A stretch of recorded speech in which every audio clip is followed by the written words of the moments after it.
எந்தெந்த மாதிரி கேபிட்டல் கூட்ஸோட விலைங்கள்லாம் குறைய போகுது? பிகாஸ் பல கேபிட்டல் கூட்ஸில் பிசிடி, அதாவது பேசிக்கான இந்த கஸ்டம் டியூட்டியை வந்து குறைச்சிருக்காங்க. அதாவது நியர்லி 30% 5% இல்லை 10% லெவலுக்கு பெரிய அளவு குறைச்சிருக்காங்க கஸ்டம் டியூட்டி. இது மூலமாக மேஜராக பெனிஃபிட் ஆக போகக்கூடிய கேபிட்டல் கூட்ஸ் என்ன அப்படின்னு பார்த்தா, முக்கியமாக பார்க்கும்பொழுது கேன்சர் அண்ட் இந்த கிரானிக் டிசீஸ் இருக்குல்ல, இதுக்கு யூஸ் பண்ணக்கூடிய ட்ரக்ஸ். ஸோ இனிமேல் மாத்திரை மருந்து வாங்கும்போது உங்களோட அதை நீங்கள் செலவு பண்ணக்கூடிய காசு வந்து கம்மியாக இருக்கும். அது ஒரு பக்கம்.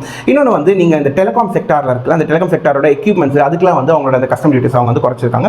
இது மூலமாக இந்த டெலிகாம் செக்டாருக்கு வந்து அவங்களோட லாபம் வந்து அதிகமாகிறதுக்கான வாய்ப்பு இருக்குது. அந்த லாபத்தினால நமக்கும் அது மூலமாக பெனிஃபிட் ஆக முடியும். பிகாஸ் நம்மளும் இனிமேல் அந்த கட்டக்கூடிய சர்வீஸ் வந்து கம்மியாக பே பண்ணக்கூடிய வாய்ப்புகள் அதுவும் அதிகமாக இருக்குது. அண்ட் இது மட்டும் இல்லாமல் கவர்மெண்ட் வந்து இந்த மேலே நம்ம வீட்டுக்கு மேலே யூஸ் பண்ணக்கூடிய சோலார் பேனல், அதுக்கப்புறம் இவி பேட்டரிஸ், இந்த லித்தியம் அயன் பேட்டரிஸ் இருக்குல்ல, இதில் தான் இது வந்து அதிகமாக ஃபோனுக்கும் இந்த எலக்ட்ரானிக் வெஹிக்கிள்ஸ்க்கும் நம்ம அதிகமாக பயன்படுத்தும். இதுக்கும் வந்து கஸ்டம் டியூட்டி குறைச்சிருக்கிறதுனால நம்ம அதோட அஃபோர்டபிலிட்டி வந்து இன்னும் அதிகமாகிறதுக்கான வாய்ப்புகள் ரொம்ப அதிகமாக இருக்குது.